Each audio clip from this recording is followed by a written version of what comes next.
பிரமணி ஆத்மபந்துக்களே, தேவகி கண்ணா, மக்களின் இதயத்தில் வாழக்கூடிய அன்பு தெய்வம் கோபியர் கண்ணா, நந்தகோபாலன் கண்ணா, உலகை ரத்திட்டு காக்கக்கூடிய கர்மநீர கண்ணா பிரார்த்தித்து ஆசீர்வாதம். தினமும் ஒரு துன்பத்தை வரமாக கேட்ட குந்தி தேவி, ஏன் குருட்சேத்திர போர் முடிந்துவிட்டது. தர்மத்துக்கும் அதர்மத்துக்கும் இடையிலான யுத்தத்தில் தர்மம் வென்றது. பாண்டவர்கள் கௌரவர்கள் என இரு தரப்பிலும் எண்ணற்ற உயிரிழப்புகள் இருந்தாலும் தர்மம் வெற்றி பெற்றதில் அனைவருக்கும் மகிழ்ச்சி. தர்மத்தின் வெற்றிக்கு காரணமான கண்ணன் பாரத யுத்தம் முடிந்துவிட்டதை தொடர்ந்து தன் நாட்டுக்கு புறப்பட்டு செல்ல ஆயத்தமானான். அதற்கு முன்பாக தனது அத்தையான குந்தி தேவியிடம் சொல்லிவிட்டு கிளம்ப வேண்டும் என்பதற்காக குந்தி தேவி காண வந்தான் கண்ணன். அப்போது குந்தி தேவி, கண்ணா, எங்களை விட்டு செல்கிறாயே, உன்னை தினமும் பார்க்கும் பாக்கியம் எனக்கு இனி கிடைக்காது என்று வருந்தினாள். இந்த மண்ணுலகில் எதுவுமே நிலையானது இல்லை. இணைந்திருப்பவர்கள் பிரிவதும் பிரிந்திருப்பவர்கள் இணைவதும் கூட அப்படிப்பட்ட ஒன்றுதான். உன் வருத்தம் போக்கும் வகையில் உனக்கு வரம் தர நான் சித்தமாக உள்ளேன். உனக்கு என்ன வர வேண்டும் என்று கேட்டான். பரமாத்மா அதை கேட்டு பெற்றுக்கொள் என்றான் கண்ணன். குந்திதேவியிடம் கண்ணபிரான் கலந்துரையாடி கொண்டிருந்த போது பாண்டவர்களும் திரௌபதியும் கூட அங்கு இருந்தார்கள். அவர்கள் குந்திதேவி கண்ணனிடம் என்ன வரம் கேட்கப் போகிறாள் என்பதை அறிய ஆவலாக இருந்தனர். எப்படியும் தன் வாழ்க்கை வளமாக இருக்கவும் எப்போது மகிழ்ச்சியாக இருக்கவும் இறைவன் திருவடி அடைய வேண்டும் என்பது போன்ற வார்த்தையை வரத்தை கேட்பார் என்று அங்கிருந்தவர்கள் கணிப்பாக இருந்தது. ஆனால் குந்தேவி கேட்ட வரம் அனைவரது கணிப்பையும் தவிடுபொடியாக்கியது. மேலும் அவர்கள் இவருக்கு ஏதும் புத்தி சுவாதீனம் கெட்டு போய்விட்டதா என்று கூட நினைத்திருக்கக்கூடுமாம். குந்திதேவி கேட்ட வரம் அப்படி நினைக்க செய்யும்படிதான் இருந்தது. எனக்கு தினமும் துன்பத்தை தர வேண்டும் என்று யாராவது இறைவனை கேட்க வேண்டினால் அவரை பற்றி வேறு எவ்வாறு தான் நினைப்பது?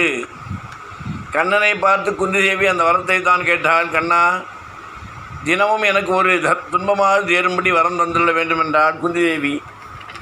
அனைத்து அறிந்தவன் என்றாலும் அங்கிருந்தவர்களுக்கு குந்திதேவி எதற்காக இந்த வரத்தை கேட்டாள் என்பதை புரிய வேண்டும் என்பதற்காக கண்ணனும் புரியாதவன் போல் குந்தியை பார்த்து கேட்டான். அத்தை, எல்லோரும் இன்பமாக வாழ வேண்டும், சௌக்கியமாக வாழ வேண்டும், என் பிள்ளைகள் நல்ல ஆரோக்கியத்துடன் எந்த குறையும் இல்லாமல் இருக்க வேண்டும் என்று வரம் கேட்பார்கள். ஆனால் நீயோ அத்தை, தினந்தோறும் ஒரு துன்பமாக எனக்கு கிடைக்க வேண்டும் என்று வரம் கேட்கிறாய் என்று கேட்டான் கண்ணன். இது நாள் வரையிலும் எனக்கு எப்போது துன்பம் நேர்ந்தாலும் நான் உன்னைத்தான் நினைத்து கொள்வேன் கண்ணா. யுத்தம் காரணமாக இதுவரை நீ என்னுடன் இருந்தாய். உன்னை பார்த்து கொண்டதிலேயே என் துன்பங்கள் எல்லாம் விலகிவிட்டன. இப்போது நீ என்னை விட்டு நீங்கி செல்வதாக சொல்கிறாய்.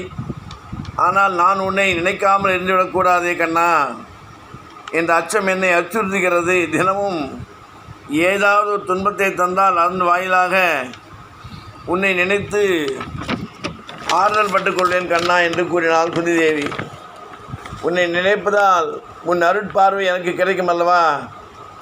அதற்காகத்தான் எனக்கு துன்பத்தையே வரமாகத்தான் கேட்கிறேன் என்றாள் குந்திதேவி. உண்மைதான், இன்பத்திலும் இருக்கும் எவரும் அந்த மகிழ்ச்சியில் இறைவனை மறந்து விடுவது இயற்கைதான். துன்பம் என்ற ஒன்று இருப்பதால் தான் அவ்வப்போது இறைவன் நினைத்து வழிபடுகிறார்கள். ஆண்டவனை நினைப்பதற்கு மட்டுமே மனிதர்களுக்கு துன்பம் வருகிறது என்று நினைக்கக்கூடாது. அது ஆன்மாவின் முதிர்ச்சிக்கான பாடசாலை. ஒவ்வொரு துன்பத்திலும் போதும் ஒவ்வொரு அனுபவத்தை, சோதனைகளை வெற்றி கொள்ளும் சூட்சுமத்தையும் மனிதன் அறிந்து கொள்கிறான். அதோடு இறை வழிபாடும் இணையும் போது அந்த துன்பம் இன்பத்தை அளிக்கிறது. சர்வம் கிருஷ்ணார்ப்பணம். இந்த யாரோ பெருமாள் நேரம் வந்து கேட்டால் அப்படி கேட்பாளா? 2 வீடு வாங்கணும், 3 வீடு வாங்கணும், காரு, பங்களா, பிளேனு, கப்பல், இன்னும் சொத்து சேர்க்கணும். எதுவுமே நிரந்தரம் இல்லாத வாழ்க்கைன்னு யாருமே புரிஞ்சிக்கல. உன்னுடைய பிறப்பே கர்மத்துக்கு ஏற்றாற்போல் கண்ணனால் கொடுக்கப்பட்ட பிறப்பு. உன்னுடைய ஒவ்வொரு அசைவும் கண்ணனுக்கு தெரியும் என்பதை யாருமே புரிந்து கொள்ளவில்லை. எனக்கு என்ன கொடுக்கணும், என்ன நடத்தணும், எவ்வளோ கொடுக்கணும், எப்படி கொடுக்கணும், யார் மூலம் கொடுக்கணும், எப்போ கொடுக்கணும், ஏன் கொடுக்கணும் அனைத்தும் அறிந்தவன் மகாவிஷ்ணுவான பரம்பொருளான சிவன் நாராயணன் சுரூபத்தில் இருக்கக்கூடிய கண்ணபரமாத்மா. இதை நாம் புரிஞ்சுனா உலக வாழ்க்கையில் ஒரு பந்தத்தை ஏற்படுத்திக்க மாட்டோம். பந்தத்தால் ஏற்படக்கூடிய பாவச் செயல்கள், அன்பால் ஏற்படக்கூடிய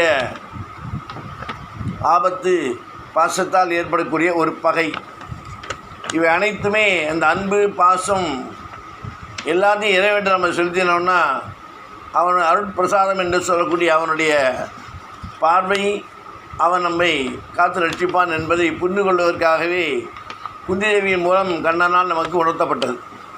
கண்ணன் நினைத்தால் வேண்டும் மாயக்கண்ணனின் அருள். மகாபாரத யுத்தத்தில் தன் மகன் அபிமன்யு சக்கர யுகத்தில் மாட்டிக்கொண்ட பொழுது பாண்டவர்கள் அவனுக்கு உதவப் போக முடியாதபடி முன்பு சிவனாரிடம் பெற்ற வரத்தை கொண்டு தடுத்தான் ஜெயத்ரதன். இவன் கௌரவர்களின் தங்கை துச்சரையில் கணவன். பாண்டவர்களின் வனவாசத்தின் போது பாஞ்சாலியை கவர்ந்து செல்ல முயன்றான் ஜெயத்ரதன். எனவே பாண்டவர்களால் துரத்தி பிடிக்கப்பட்டு மொட்டையடித்து 5 குடிமைகளை வைத்து துரத்தி அடிக்கப்பட்டான். ஆனால் இதனால் வஞ்சம் கொண்ட ஜெயத்ரதன் பாண்டவர்களை வெல்ல வேண்டும் என சிவபெருமானை நோக்கி கடந்தோம் இருந்தான். சிவனாரும் தோன்றி அர்ஜுனுக்கு பாசுபதத்தை வழங்கியுள்ளேன், பாசுபதம் வைத்திருப்பவன் எனக்கு சமானவன், எனவே அர்ஜுனனை என்னைத் தவிர வேறு யாராலும் வெல்ல முடியாது, ஒரு நாள் போரில் பிறகு பாண்டவர்களை வெல்வாய் என வரவழைத்தான் சிவபெருமான். இந்த வரத்தின் பலத்தாலேயே அர்ஜுனன் இல்லாத வேளையில் சக்கர யுகத்தில் மாட்டிக்கொண்ட அபிமன்யை பிற பாண்டவர்களையும் காப்பாற்ற முடியாதபடி தடுத்து விட்டான் ஜெயத்ரதன். அந்நியே மாட்டிக்கொண்ட 16 வயது பாலகன் திருமணமாகி சில காலமே ஆனவனானாலும் அபிமன்யுவை 9 மகாரதர்கள் சூழ்ந்து நின்று கொன்றனர். மாவீரன் கர்ணனோ அபிமன்யுவின் முன் வர பயந்து கோழை என பின்னால் மறைந்து நின்று அவனது அம்பரா தூணியை கிழித்து அம்புகள் கீழே விழும்படி செய்தான். இதனால் போரிட ஆயுதங்களே இல்லாத நிலையில் ஓர் உழைந்த வாளையாவது தானமளி கர்ணா, கடைசி வரை வீரனாக போரிட்டு சாகிறேன் என்று அபிமன்யுவிற்கு தானமளிக்க மறுத்தான். கொடைவள்ளல் கர்ணன் இத்தனைக்கும் போருக்கு முன்பே பாண்டவர்கள் தன் சகோதரர்கள் என்ற உண்மையை தெரிந்து கொண்டான். கர்ணன் பின்னர் உழைந்த தேச்சக்கரத்தை வைத்து போரிட்ட அபிமன்யுவை கர்ணன், சகுனி, துரியோதனன், துச்சாதனன், அஸ்வத்தாமா, துரோணர், கிருப்பர், ஜெயத்ரதன் மற்றும் பிற கௌரவர்கள் சூழ்ந்து நின்று அதர்மமாக கொண்டனர். வஞ்சகமாக அர்ஜுனை போர்க்களத்தை விட்டு அகற்றிவிட்டு அவனை தவிர பிற அறியாத சக்கர வியூகத்தை அமைத்து யுதிஷ்டிரரை கைது செய்ய திட்டமிட்டார்கள். தளபதி துரோணர் பீஷ்மர் வீழ்ந்ததுமே கௌரவர்களின் பக்கமிருந்து சிறந்த நேர்மையும் விடைபெற்று கொண்டு விட்டது. தன் பெரியப்பாவான தர்மரை காப்பாற்ற தன் உயிரை இழந்தான் மாவீரன் அபிமன்யு. போர் முடிந்து பாசறைக்கு வந்த அர்ஜுனன் மகனின் சடலத்தை கர்ப்பவதியாக இருக்கும் அவளது இளம் மனைவி உத்தரையையும் கண்டு தாளா துயரத்தில் மூழ்கினான். தன் மகனுக்கு உதவ யாரும் வராதபடி தடுத்த ஜெயத்ரதன், நாளை சூரிய அஸ்தமனத்திற்குள் கொன்று விடுவேன், இல்லாவிடில் நான் தீயில் விழுந்து உயிரை விடுவேன் என்று சபதம் செய்தான் அர்ஜுனன். அர்ஜுனன் மாண்டால் போர் முடிந்துவிடும் என நினைத்த துரியோதனன் தன் மைத்துனன் ஜெயத்ரதனை மாபெரும் படையின் நடுவே மிக பாதுகாப்பாக வைத்தான். சூரிய அஸ்தமனத்திற்கு முன்வெளியே வந்துவிடாதே என மறைந்திருக்க செய்தான். கௌரவர்கள் மாபெரும் சேனையினரும் துரியோதன், கர்ணன் போன்றோரும் அவனுக்கு பாதுகாவலாக இருந்தனர். காலையிலிருந்தே போரிட்டு படையினரை அடித்தும் ஜெயத்ரதனை நெருங்க முடியவில்லை, காணவும் முடியவில்லை. அர்ஜுனனால் என்ன கஷ்னா, சூரியன் அஸ்தமனத்துக்கு நேரமாகிறதே, ஜெயத்ரதன் எப்படி கொல்வது என்றான் அர்ஜுனன்.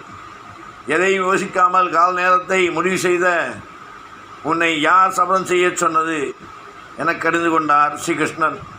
பகவானை நீயே சரணம், எப்படியா உதவு என்றான் பார்த்தன். உடனே கண்ணபிரான் தனது சக்கராயுதத்தை ஏவி சூரியனை வதைத்தார்.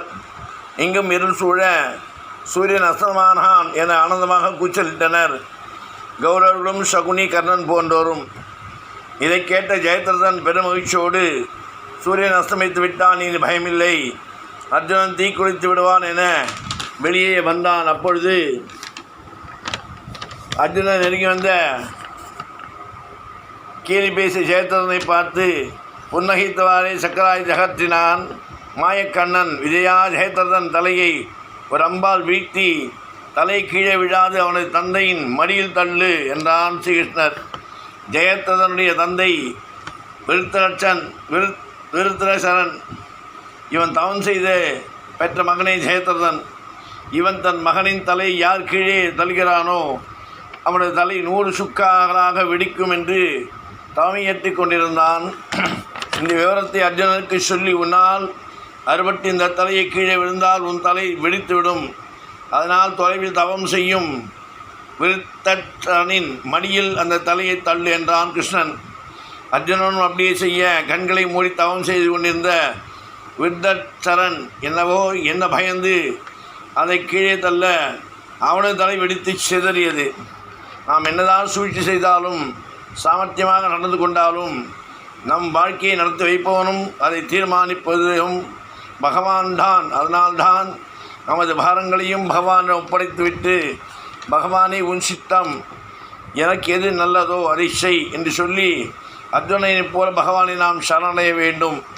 நம்மை எப்படியாவது காப்பாற்ற வேண்டியது பகவானின் கடமை. பகவான் நம்மை காப்பார்.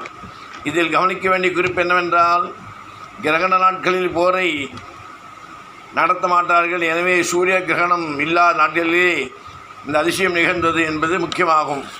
கௌரவர்களே இதை சொல்லி பின்னர் புலம்பினர், எவ்வாறு சற்று நேரம் சூரியன் மறைந்தான் என. எனவே இறைவன் நினைத்தால் நடக்க இயலாதவற்றையும் நடத்தி காட்டுவான். மாயக்கண்ணனால் முடியாது உண்டோ? இறைவனை நம்பினோ கைவிடப்படார். கொடுமைகளை செய்யும் எதிரிகளை கன நேரத்தில் துவம்சம் செய்து மாயஜால வித்தையைப் போல் அனைத்தையும் நலமாக நிறைவேற்றி வைப்பார். பரந்தாமன் ஸ்ரீகிருஷ்ணன் மாதவன் சர்வம் கிருஷ்ணார்ப்பணம். அதான் சொல்வது, கோவிந்தே சதாத்மானம் கோவிந்தே சதாத்யானம் கோவிந்தே சதா ஜபம் சதா கோவிந்த கிருஷ்ணம் என்று சொல்வது போல் அவன் நாமத்தை சொல்லி அவனை நினைத்து அவனை நோக்கி பலம் வந்து பாடி அர்ச்சித்து தவம் செய்து தியானம் செய்து அவனை வழிபட்டாலே போதும். அப்படி இல்லை என்றால் ஒரு க்ஷண நேரம் அந்தரங்க சுத்தியோடு கண்ணா ராமா என்று ஒருமுறை கூட்டாலே அபயம் என்று காத்து நிற்கக்கூடியவன் பரம்பொருளான சிவன் நாராயணன். இந்த கலியுகத்தில் இதை அனைவரும் புரிந்து கொண்டு நாமும் நலமாக வாழ வேண்டும். நாமும் நம்மை சார்ந்தவர்களும் நாடும் வளம் பெற வேண்டும். ராமனுக்கே ஜெயம், ராமராஜ்யம் ஏற்பட வேண்டும் என்று கூறிக்கொண்டு ராமானுஜரை பிரார்த்தித்து ஆசீர்வாதம்.